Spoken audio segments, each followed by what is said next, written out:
Pavlova has been done hundreds of times before, but this one uses your photos for inspiration, and therefore, it's amazing.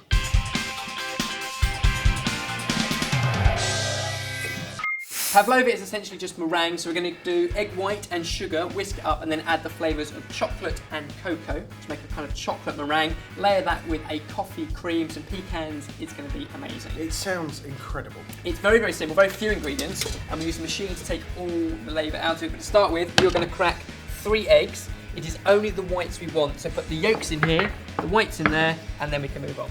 Perfect, and then they can be whisked up into stiff peaks inside of our machine. And while we're waiting for that, Jamie, can you grate us some chocolate? Now this has also been in the fridge, so it's nice and cold. It means you can grate it easily. We want about 2 tablespoons in total.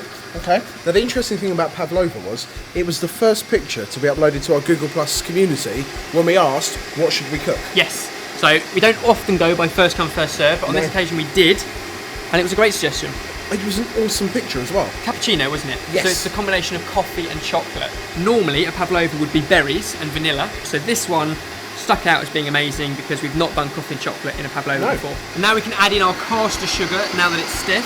And just before we switch it off, a little bit of corn flour as well. And then switch the machine off, and you're looking for stiff peaks. And you want it really quite stiff at this point because that will enable you to get peaks on the Pavlova. Yeah. Really and everyone wants a peaky Pavlova. Do you know the history of Pavlova? No, but apparently nobody does. It's somewhere from in between Australia and New Zealand, which just sounds like the ocean to me, but there's like an argument going on between Australia and New Zealand. Yeah, I was always taught Australia, but apparently that riles the Kiwis. Really? What do you think? What do you know? Where do you think it comes from? Because somebody's going to come in and go, no, I am French, it comes from France. The best bit is it's named after a Russian ballerina.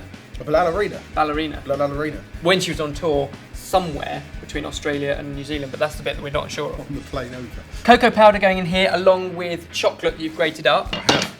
And the key to getting this meringue really nice is the chocolate's in there, which gives it a kind of different texture, but also that tiny teaspoon of corn flour that we added in just at the end. Yep. You wouldn't normally put that in a meringue, but you would put it in a Pavlova, and it gives it that kind of chew in the middle. So you get the crispy, cracky, dry bit on the outside, but a slight chew inside.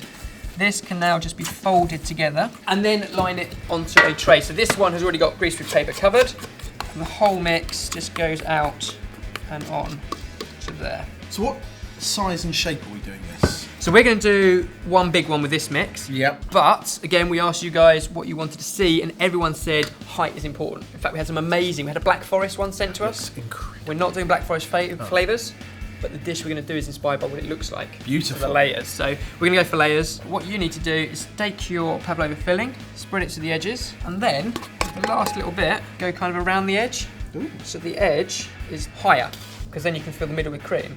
And by doing that, you can kind of keep some shape and movement in there. Yep. And this then goes into the oven at 130 degrees Celsius for a full hour. And then after the hour, switch the oven off, but leave it in there to dry out until the oven is cool. Nice. And what you're left with is one of those.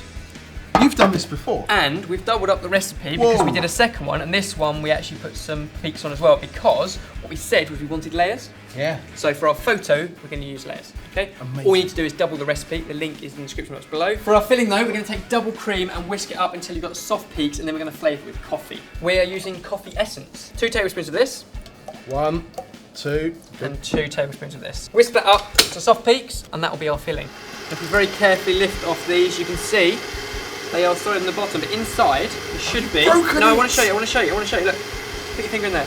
Just have a little bounce. We've played this game before. Not that much. Christ. Just you can see it's a spongy, chewy inside. Okay, so that's going to be the bottom layer. So our cream is now done. There's an argument to say it's not actually cappuccino; it's just coffee, but it's kind of a creamy coffee. Yeah. So we're going to go with cappuccino. Now half of our cream onto there, and I think we're going to have to push it quite heavily to the outside, so that when we put the next layer on, you can see it in the photo. This is the kind of thing we can put up on Pinterest, we'll put up on Instagram. We're going to put it everywhere because it's going to look incredible. Then carefully lift the other layer on top. Yep. The other layer we've gone round the outside and done little sort of peaks as well, so that can sit on top. I'm not going to push down. No, don't push down. More cream in the middle well, and then if you want to scatter some pecans. Now pecans was another suggestion by you guys. Somebody said seasonal fruit. We're not going with seasonal fruit. We have done fruit with meringue before, but we are going with the other suggestion of nuts, because texture is everything. These are pecans and they are perfect. And then what I'm going to do is take a few and run a knife through them. That doesn't work. So we've got some smaller pecan pieces as well, like that. And then, mint, you can help me with this. No, it doesn't need mint though, does it? It does. We had this conversation. It does not need mint. It does need mint. The photo on Instagram. Every dessert needs mint. No, but the photo on Instagram we put up a couple of weeks ago during our live lab had mint, and it got so many likes, unbelievable. So we're sticking with it. And everybody said, "Oh look, surprise! There's mint on it."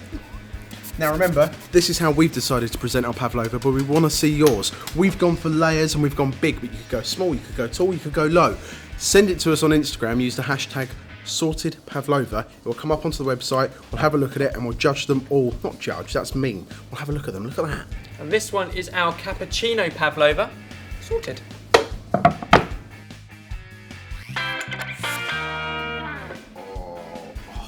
Look at that. That is the most indulgent thing I think we've done in a long time. That's chewy, it's creamy, it's crunchy, it's chocolatey, it's coffee-like, and you can taste it first. It's pavlova-y. I'll You can taste it. taste it first. I want to get my friend in. Mike, do you want to come taste this Do you want to come taste this pavlova with me and Ben? I'd love to. Come on then.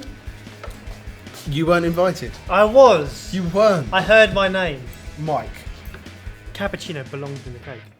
Actually, this with a cappuccino as well. That would have been. What didn't you think of that? Well done, boys. You did a good job here. It's not us. It was everyone. Oh yeah. Thank you. Now remember, we want to see your photos. How would you do your pavlova and how would you eat it? Would you be sensible or would you be childish?